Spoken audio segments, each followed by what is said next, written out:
Israel और गज्जा के बीच जंग को तकरीबन 2 साल मुकम्मल होने वाले हैं, लेकिन यमन के हूती किसी भी हाल में न तो लाल सागर में अपने हमले रोकने को तैयार है, न इजराइल से ताल्लुक रखने वाले किसी भी जहाज को वहां से गुजरने दे रहे हैं, और न इजराइल पर अपने हमलों को रोकने के लिए तैयार हैं। कई महीने पहले, या फिर यूं कहें कि बीते साल ही, अमेरिका यमन के हूतियों को ऑफर दे चुका था कि तुम अपने हमले बंद कर दो, अपने मिलिट्री ऑपरेशन खत्म कर दो, हम पाबंदियां हटा लेंगे तुम पर। लेकिन यमन के हूती मानने को तैयार नहीं। यमन के हूती कह रहे हैं कि हमें तुम्हारे सर्टिफिकेट की जरूरत नहीं है, हम मछुआरे हैं, समंदर हमारा घर है, समंदर ही हमारी जिंदगी है, फलस्तीन की आजादी ही हमारी तमन्ना है और बैतुल मुकद्दस हमारा मुकद्दर। हूती इतने ताकतवर हो चुके हैं कि उन्होंने सऊदी अरब को घुटने टेकने पर मजबूर कर दिया। हूती इतने ताकतवर हो चुके हैं कि उन्होंने यमन की सऊदी परस्त हुकूमत को उखाड़ कर फेंक दिया। उन्होंने खुद की अपनी हुकूमत बना ली, यमन में सरकार बना ली। आज उनके पास मिलिट्री फोर्स मौजूद है जो समंदर की बादशाहत कर रही है। आज पूरी दुनिया में यमन की सरकार का मतलब ही होता है अंसरुल्लाह, यमनी हूतियों की हुकूमत। पर बात सिर्फ यहीं तक नहीं है।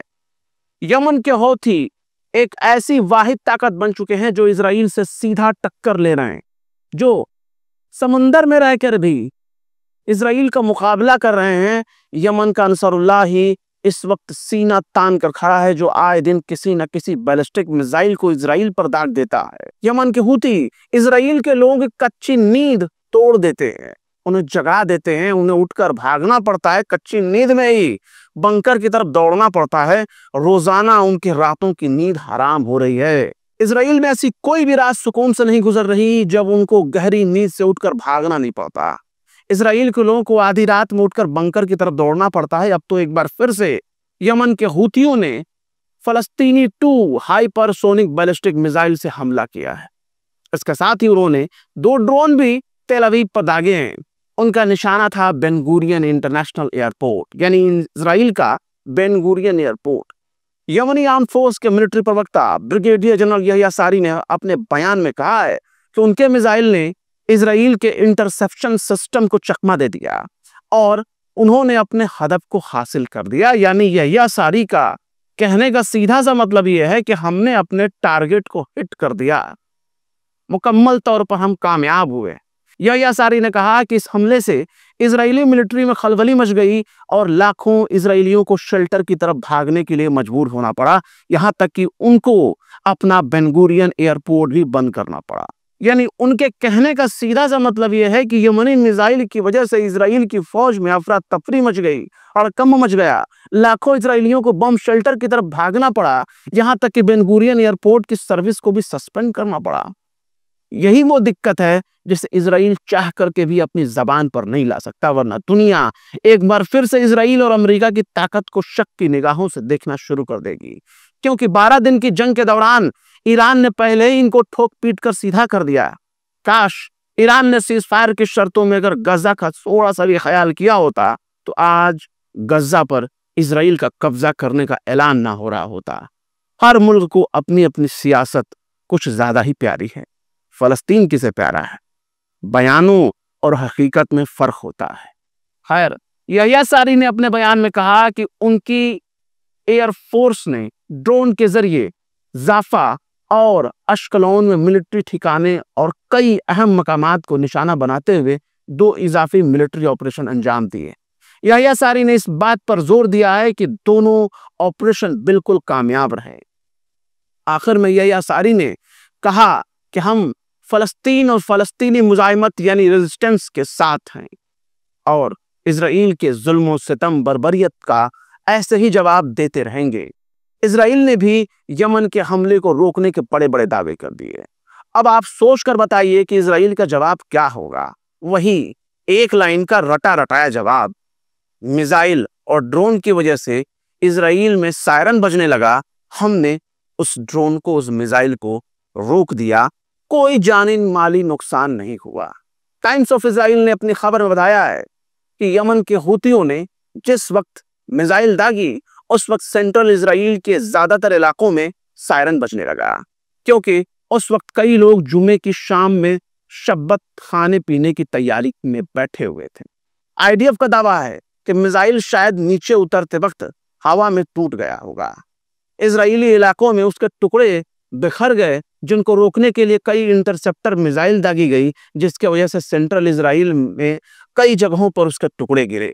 आईडीएफ का कहना है कि वो इस मामले की जांच कर रहा है। हालांकि इजराइल का यह भी दावा है कि हूथियों के इस हमले में किसी का कुछ नुकसान नहीं हुआ, एक भी बाल बाका नहीं हुआ। हर यमन के हूथियों का अमेरिका कुछ न बिगाड़ सका तो इजराइल क्या ही बिगाड़ सकता है। याद रखिए, जमीन और आसमान की बात अलग है, समंदर एक अलग ही दुनिया होती है, और वहां जाकर दूसरों को निशाना बनाना कितना भारी पड़ता है, ये बात इजराइल को अमेरिका से सीखनी चाहिए। तभी तो अमेरिका सीज फायर करके यमन से दूर हो गया। ना हम यमन पर हमला करेंगे, ना यमन हम पर हमला करेगा, ना हूती पर हमला हम करेंगे, ना हूती हम पर हमला करेंगे। दोनों आपस में साथ गांठ करके सीज फायर करके चुप्पी साध कर बैठे। रह गया इजराइल, तो इजराइल को यमन रोजाना निशाना बना रहा है। 2000 किलोमीटर दूर से किसी के इलाके में जाकर हमला करना इतना भी आसान नहीं जितना आसान इसे इजराइल समझ रहा है। यमन के हूती अमेरिका के दर्जनों ड्रोन मारकर गिरा चुके हैं, उसके ड्रोन के साथ फोटो खिंचा चुके हैं, उनके फाइटर जेट को भी मारकर गिराने का दावा यमन के हूती कई बार कर चुके हैं। पर गाजा के लिए अमन और सीज फायर अभी भी बहुत दूर नजर आ रहा है। भले ही इजराइल चाहे कितने ही डींगे हाँक रहा हो, चाहे कितने ही अपने नुकसान छुपाने की कोशिश कर रहा हो, पर असल हकीकत क्या है ये तो इजराइल और इजराइल के लोग ही जानते हैं। ऐसे ही बड़े बड़े दावे हिजबुल्लाह के वक्त इजराइल कर रहा था। एक बार नेतन्याहू के बेडरूम तक हिजबुल्लाह का अटैक हो गया। नेतन्याहू बाल बाल बच गया, वरना कब का यहोवा को प्यारा हो गया होता। हूथियों के हमले की वजह से इजराइल का इलियाड बंदरगाह बंद हो गया। उसको इतना नुकसान होने लगा कि उसका बंदरगाह कर्ज के तले दब गया और आखिरकार उसे इलियाड बंदरगाह को बंद करने का ऐलान करना पड़ा। तो आप समझ सकते हैं कि यमन के हूथियों के हमले से होने वाले नुकसान को चाहे कितना ही झुठलाने की कोशिश करें, पर असल हकीकत तो सिर्फ नेतन्याहू और इजराइल के लोग ही जानते। जबकि इजराइल में मिलिट्री सेंसरशिप लागू है, इसलिए वहां अंदर के होने वाले नुकसान को बिना इजराइल के मिलिट्री के परमिशंस के छापा नहीं जा सकता। नेतन्याहू चाहे कितना ही इजराइल और इजराइल के लोगों को नुकसान से बचाने के दावे करता हो, लेकिन इस वक्त सबको मालूम है कि इजराइल की हालत क्या है। कितने इजरायली पानी के रास्ते मुल्क छोड़कर भाग गए, यानी इजराइल से ही भाग गए ताकि वो दुश्मन के हमले से बच सके। यूरोप, ब्रिटेन, फ्रांस ने एक ऐसे इलाके पर कब्जा करके इजराइल बनाया जहां आज तक उसे कभी चैन की नींद नहीं सोने को मिला। और अब तो यह हालत हो गई है कि यमन का अंसरुल्लाह कोई ना कोई हमला करता ही रहता है। यमन के अंसरुल्लाह यानी यमनी आर्म्ड फोर्स यानी यमन के हूती शुरू से इस बात को बार बार दोहराते आए हैं कि उनका हमला तब तक होता रहेगा जब तक इजराइल गजा पर अपने हमले बंद नहीं कर देता। यानी जिस दिन इजराइल गजा पर अपने हमले बंद कर देगा, उसी दिन इजराइल पर यमन भी अपने हमले बंद कर देगा। जिस दिन गजा के लोगों पर लगाई गई पाबंदियों को इजराइल हटा लेगा, नाकेबंदी खत्म कर देगा, उनको भोजन, पानी, दवाई, इलाज सब कुछ मुहैया करने देगा, उस दिन यमन भी अपने हमले बंद कर देगा। और यही वो बात कहते रहता है कि जब तक तुम हमला करोगे हम भी हमला करते रहेंगे। पर एक बात जरूर है, गजा के लिए चाहे 2000 किलोमीटर दूर से कोई कितना ही इजराइल पर हमला क्यों न करता हो, पर गजा अकेला ही है।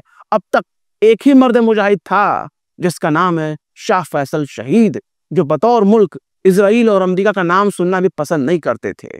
गजा आज भी अपने शाह फैसल को याद कर रहा है, सलाहुद्दीन अय्यूबी को याद कर रहा है। पर अफसोस, उम्मीद का दामन टूट रहा है, क्योंकि निहत्थे फलस्तीनियों का जंग न सिर्फ इजराइल की गोलीबारी से है, उनके बंदूकों से है, बमबारी से है, बल्कि गोली से बच गए तो भूख मार देगी, अगर भूख से बच गए तो गोली मार देगी। 62,000 से ज्यादा फलस्तीनी मारे जा चुके हैं, पर यह तो सिर्फ ऑफिशियल आंकड़ा है, हकीकत तो लाखों में है। फिर भी हमें उम्मीद है कि कभी ना कभी तो वक्त बदलेगा, कभी ना कभी तो मदद आएगी जिसका हम इंतजार कर रहे हैं। कभी ना कभी तो ऐसा वक्त जरूर आएगा जब फलस्तीन सीना तान कर खड़ा होगा, इजराइल शर्मसार होगा, उसे दुम दबाकर वापस उन्हीं यूरोप के ममालिक में भागना होगा जहां से 70-75 साल पहले भागकर वो फलस्तीन पर कब्जा करके इजराइल नाम का एक कब्जाधारी मुल्क बनाने आए थे। फिलहाल इस खबर में इतना ही। फिर मिलते हैं किसी और वीडियो में एक नई खबर के साथ। शम्स तबरेज को दीजिए इजाजत। जय हिंद।